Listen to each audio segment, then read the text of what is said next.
দেশে গণতন্ত্রের সংকট আছে, দেশে রাজনৈতিক সংকট আছে, দেশের ব্যয়বহুলের মানুষের এই ব্যয়বহুলের সংকট আছে।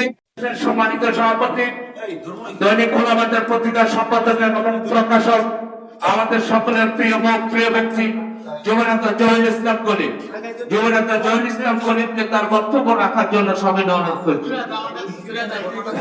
সম্মানিত প্রধান অতিথি, বিএনপি ভাইস চেয়ারম্যান, সাবেক ছাত্র নেতা, ছাত্র দলের সভাপতি,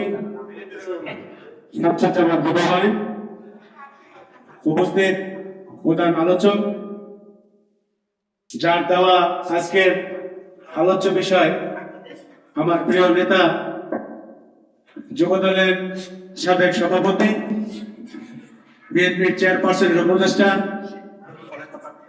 দক্ষিণ অঞ্চলের মাটি ও মানুষের নেতা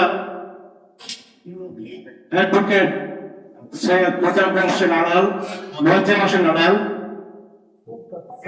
উপস্থিত বিএনপির জাতীয় নির্বাহী কমিটির যুগ্ম সাধারণ সম্পাদক,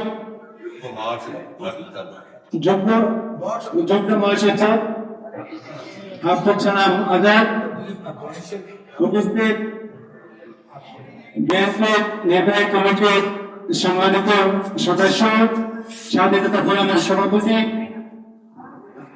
আরেক দক্ষিণ অঞ্চলের মাঠে মানুষের নেতা, আমাদের প্রিয় মুখ আবু নাসির মোহাম্মদ রহমান বাবা, উপস্থিত আমার প্রিয় ব্যক্তিত্ব দেব ভাই জাসাসের সাবেক সভাপতি মেজাবুদ্দৌলা চৌধুরী সহ আমাদের সংগঠনের এবং জাতীয় নেতৃবৃন্দ, সবাইকে শুভেচ্ছা অভিনন্দন, সবাইকে সালাম, আসসালামু আলাইকুম।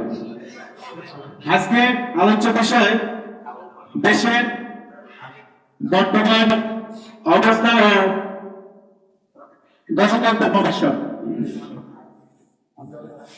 দেশের আমি সংকট 26,000 বর্তমানে দেশে বর্তমানে সংকট আছে, দেশে গণতন্ত্রের সংকট আছে, দেশে রাজনৈতিক সংকট আছে, দেশের ব্যয়বহুলের মানুষের এই ব্যয়বহুলের সংকট আছে।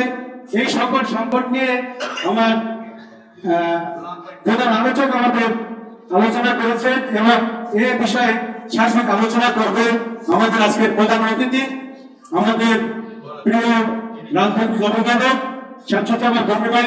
এই বলে আমি আমার বক্তব্য শেষ করছি। সকলকে ধন্যবাদ।